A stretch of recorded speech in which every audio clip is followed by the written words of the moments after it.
ভাবতেছেন রমণীয় অপার হাত ছাড়া করেন না।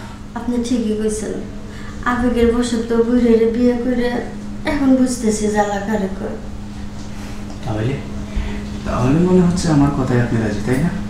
চলুন, আপনাকে কথা দিতেছি, এই হাত ধরে এই চার দেওয়ালের ভিতরে আমাদের সব কথা বন্ধ থাকবে, বাইরে পাস হবে না। সত্যি কেউ জানবে না? না, চলুন শুয়ে পড়ুন।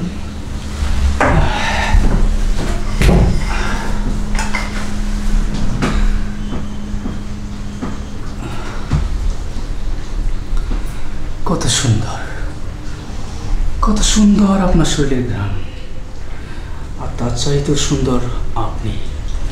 আপনার এই গোলাপি ঠোঁট আমাকে একদম পাগল করে দিয়েছে। তাহলে কথা আর বেশি বাড়াবো না, চলেন আমার যেটা চাওয়া সেটা পূরণ করে নিই। উঠেন উঠেন, এদিকে আসুন, এদিকে আসুন। বুঝলাম না, আপনি শোয়াই আবার উঠে ফেলাইলেন, আবার রাগও দেখাচ্ছেন। কিছুই বুঝতেছেন না।